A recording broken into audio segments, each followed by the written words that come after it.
धन्यवाद से। धन्यवाद अध्यक्ष महोदय। महामहिम राष्ट्रपति जी के अभिभाषण के धन्यवाद प्रस्ताव में बोलने के लिए मैं अपनी पार्टी राष्ट्रवादी कांग्रेस शरद चंद्र पवार पार्टी की तरफ से खड़ा हूं और सबसे पहले मैं भूतपूर्व प्रधानमंत्री स्वर्गीय मनमोहन सिंह जी के प्रति अपनी पार्टी की ओर से श्रद्धांजलि अर्पण करना चाहूंगा।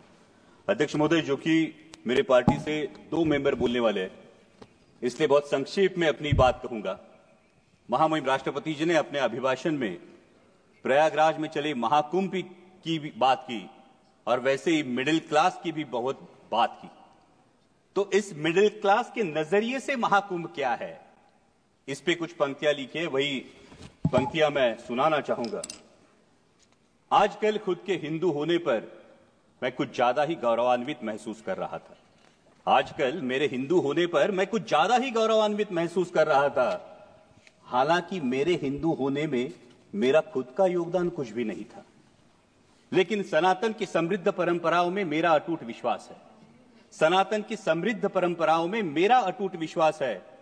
वैसे भी देश प्रेमी कहलवाने के लिए हिंदुत्व का प्रदर्शन हो, यह आज का राजनीतिक माहौल है। सनातन के विराट वैश्विक अनुभव के साथ पाप धोने का अनोखा अवसर था। महाकुंभ में सनातन के विराट वैश्विक अनुभव के साथ पाप धोने का अनोखा अवसर था। इसीलिए लाखों श्रद्धालुओं की तरह मैं भी उस दिन प्रयागराज महाकुंभ में था। दिल्ली से आती जमुना में चुनावी जुमलों का प्रभाव था। दिल्ली से आती जमुना में चुनावी जुमलों का प्रभाव था। बिहार जाने वाली धारा में बजट का कुछ ज्यादा ही बहाव था। लेकिन लुप्त रही सरस्वती मैया, क्योंकि शायद आज की राजनीति में सद विवेक का थोड़ा सा अभाव था। धन्य हो गंगा मैया, धन्य हो गंगा मैया, जिसने सारे पापों के साथ सभी को अपनाया। महंगाई, बेरोजगारी और तमाम विफलताओं को किसी ने आस्था की चादर के आड़ छुपा दिया। उसी आस्था के साथ डुबकी लेने वाला मैं ये देख के हैरान रह गया। उसी आस्था के साथ डुबकी लेने वाला मैं ये देख के हैरान रह गया। मुझसे भी गहरे पानी में कोई लगातार गोते खा रहा था। मुझसे भी गहरे पानी में कोई लगातार गोते खा रहा था। अनजाना नहीं था, जाना पहचाना था। वो मेरे देश का रुपया था। वो मेरे देश का रुपया था। नजरअंदाज करते हुए मैंने खुद को समझाया। उसको नजरअंदाज करते हुए मैंने खुद को समझाया। चिंता की कोई बात नहीं, अर्थव्यवस्था तो 5वें पायदान पे है। चिंता की कोई बात नहीं, अर्थव्यवस्था तो 5वें पायदान पे है। तभी कानों में फुसफुसाई गंगा मैया, पर कैपिटा जीडीपी में बालक हम 141वें स्थान पे है। लेकिन ये सब सोचने की मुझे क्या जरूरत? मैं तो एक साधारण सा मिडिल क्लास हूं। जो बजट में टैक्स लिमिट देखकर खुश होता हूं, लेकिन रोजमर्रा की चीजों पर 5 से 18% जीएसटी भरता हूं। चप्पल, कपड़े, खाना, साबुन, खाद, यहां तक कि कफन। चप्पल, साबुन, कपड़े, खाद, यहां तक कि कफन। शर्म आनी चाहिए। यहां तक कि कफन, कोई भी चीज नहीं छूटी है। दर्द तो होता है लेकिन जख्म नहीं दिखता। इनडायरेक्ट टैक्स जीएसटी की यही तो खूबी है। वैसे हेल्थ और एजुकेशन सेस भी मुझसे ही वसूला जाता है। लेकिन पढ़ाई के लिए प्राइवेट स्कूल और इलाज के लिए प्राइवेट अस्पताल में भर्ती होना पड़ता है। खुद की गाड़ी पर जीएसटी और रोड टैक्स भी भरता हूं। लेकिन गड्ढे, टोल और पेट्रोल सेस से कहां राहत पाता हूं। महंगाई तो बढ़ती है लगातार, तुलना में सैलरी नहीं बढ़ती। लेकिन कहां शिकायत कर पाता हूं।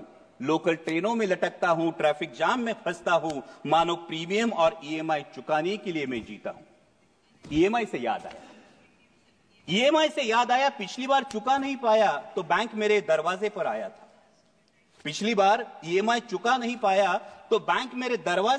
था। उसी बैंक से करोड़ों की ऋण माफी लेने वाला पूंजीपति कुछ दिन पहले ही शाही स्नान कर चुका था। गुस्सा तो आता है, पर कर भी क्या सकता हूं। ज्यादा से ज्यादा ताव में सोशल मीडिया पर लिख देता हूं, क्योंकि मैं हूं ही कौन, मेरा वजूद क्या। मैं हूं ही कौन, मेरा वजूद क्या। मैं एक साधारण सा मिडिल क्लास हूं, लेकिन विचारों की श्रृंखला को तोड़ अगली डुबकी लेने ही वाला था। विचारों की श्रृंखला को तोड़ अगली डुबकी लेने ही वाला था। तभी कानों पर शोर आया, पुण्य की आस में आया हर कोई, जिंदगी की सांस के लिए भागता नजर आया। पुण्य की आस में आया हर कोई, जिंदगी की सांस के लिए भागता नजर आया। भगदड़ में हाथ से हाथ छूट गए, अपनों से अपने बिछड़ गए, सपने सारे बिखर गए, इंसानों तले इंसान कुचल गए। जहां सजा था आस्था का उत्सव, वही अब मौत का तांडव उफान पर था। जहां सजा था आस्था का उत्सव, वही अब मौत का तांडव उफान पर था। लेकिन प्रशासन लाशों से ज्यादा अपनी नाकामी और विफलता को ढकने में तत्पर था। कितने खोए, कितने मरे, कितने लापता, कितने खोए, कितने मरे, कितने लापता। लोगों के साथ सरकारी आंकड़ा भी गायब था। शासन प्रशासन हर कोई चुप्पी छादे, शासन प्रशासन मीडिया हर कोई चुप्पी साधे। शायद किसी के लिए मानवता से ज्यादा इवेंट होना जरूरी था। ये इवेंट होना जरूरी था। मानो महाकुंभ की आस्था की आड़ में, मानो महाकुंभ में आस्था की आड़ में सत्ता की लालसा मचल रही थी। गंगा किनारे इंसानों के बाद अब इंसानियत कुचल रही थी। थर्राई गंगा मैया, थर्राई गंगा मैया फिर संभल कर बोली, किनारे पर लाशों के अंबार नए नहीं है मेरे लिए। किनारे पर लाशों के अंबार नए नहीं है मेरे लिए। पाप तो धो दूंगी तुम्हारे, लेकिन यह वचन देना होगा कि इस सत्ता की लालसा में एक दिन लोकतंत्र भी लाश न बन जाए। ध्यान रखना होगा तुम्हें भारत के भविष्य के लिए, भारत के भविष्य के लिए। भावभीनी नजरों से मैंने आखिरी डुबकी लगाई, भावभीनी नजरों से मैंने आखिरी डुबकी लगाई। पापों का तो पता नहीं, अंधभक्ति की पट्टी जरूर खुल गई। पापों का तो पता नहीं, अंधभक्ति की पट्टी जरूर खुल गई। धन्य हो गंगा मैया, धन्य हो गंगा मैया, जिसने भावनाओं से बढ़कर जिम्मेदारी की जोत जलाई। एक मिडिल क्लास को उसके भारतीय होने के कर्तव्य की याद दिलाई, भारतीय होने के कर्तव्य की याद दिलाई। जय हिंद, धन्यवाद। Thank you. Honourable member Shriram Appabani. Garja Hindustan चॅनलला सबस्क्राईब करा आणि ताज्या घडामोडी जाणून घेण्यासाठी बेल आयकॉनवर प्रेस करा।